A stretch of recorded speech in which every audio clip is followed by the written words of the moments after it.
made it. Scream 6 comes out today. It is Friday. I'm not seeing it until tomorrow, unfortunately, which gives me time to do this. Here we go.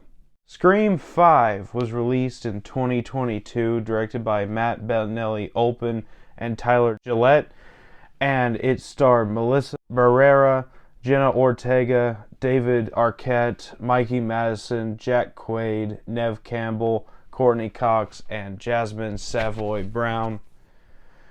And I reviewed this movie last year, but I figured with Scream 6 now coming out, I figured I would give my updated thoughts on this movie, see if my opinion has changed a little bit, if my rating for it goes up, if it goes down, if it stays the same. And also I will be revealing some spoilers from this movie because I was being vague as hell last year because it had just come out.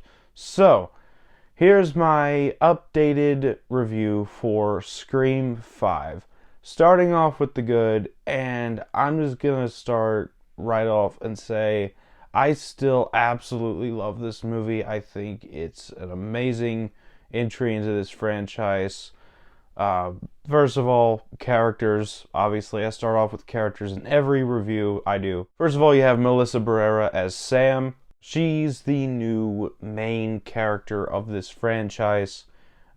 She's technically the final girl, even though there's actually quite a few survivors in this movie. But either way, she does a really great job. I really like the way she plays the character.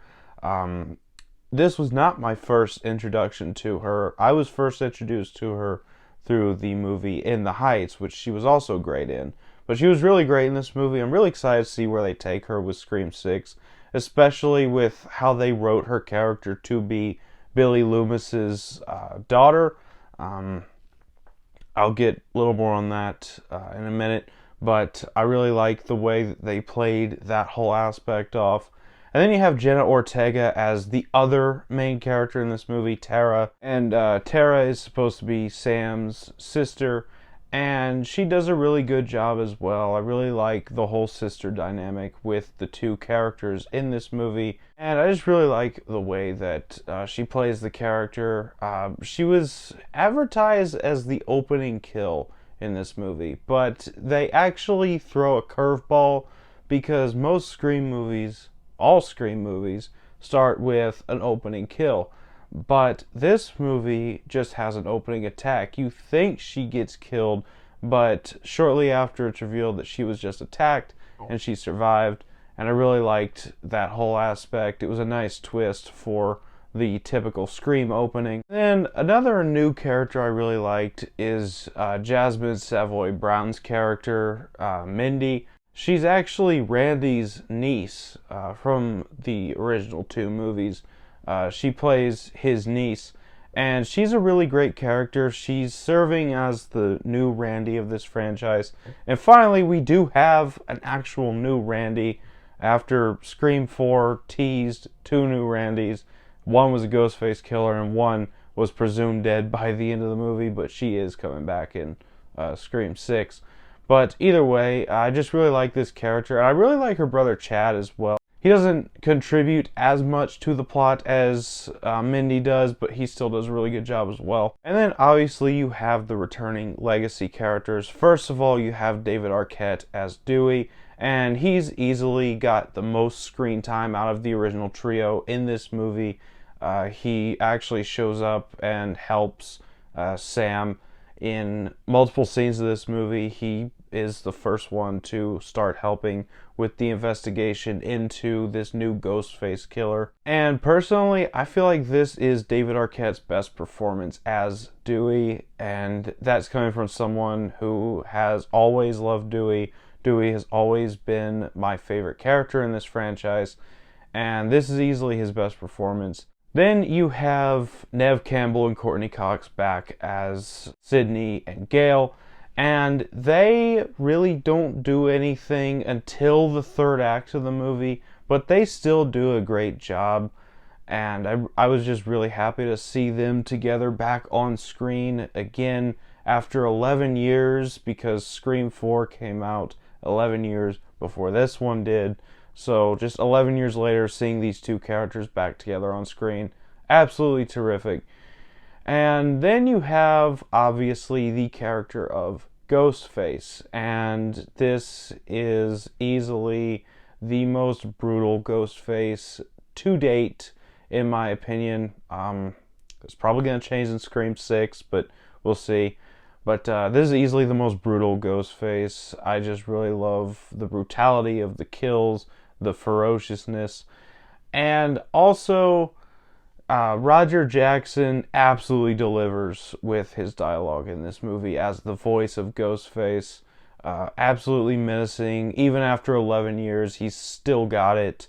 He can still really sell how menacing this Ghostface is. And then to the point of contention with a heavily debated aspect of this movie, with the reveal of who the killer is. I know going into this movie, a lot of people were going, oh, I hope it's Stu. Maybe Stu is alive.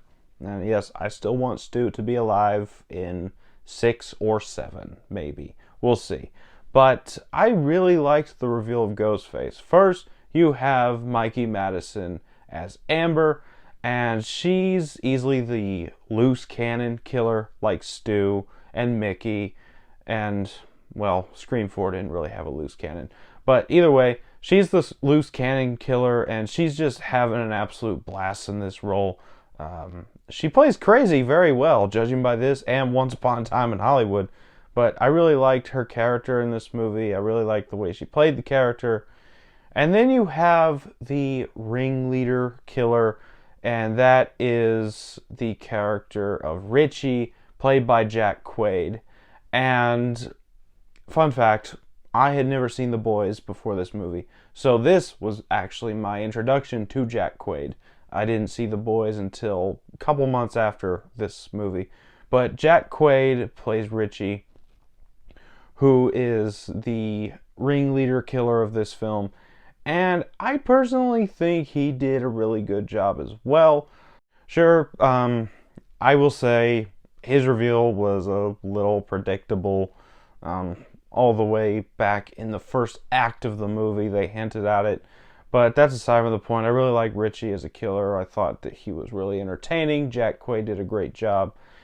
And then aside from the characters, you have the story.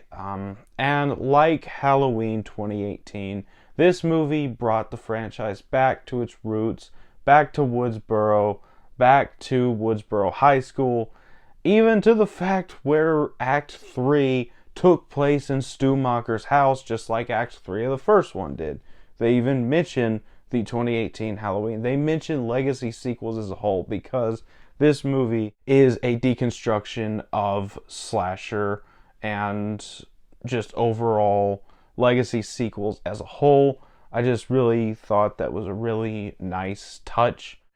And I really like the way it's all handled and the dialogue surrounding the whole idea of a legacy sequel. And also, it was just really nice to see Skeet Ulrich back as Billy Loomis, even though he just played the ghost of Billy Loomis. It was really nice to see him. I was kind of expecting him to show up at some point because Melissa Barrera's character is his daughter. So that was really nice to see him back in the role. Maybe we'll see Stu in 6 or 7. I hope so. Fingers crossed. But like I said, you get some really great kills in this movie and really great atmosphere, great soundtrack and score.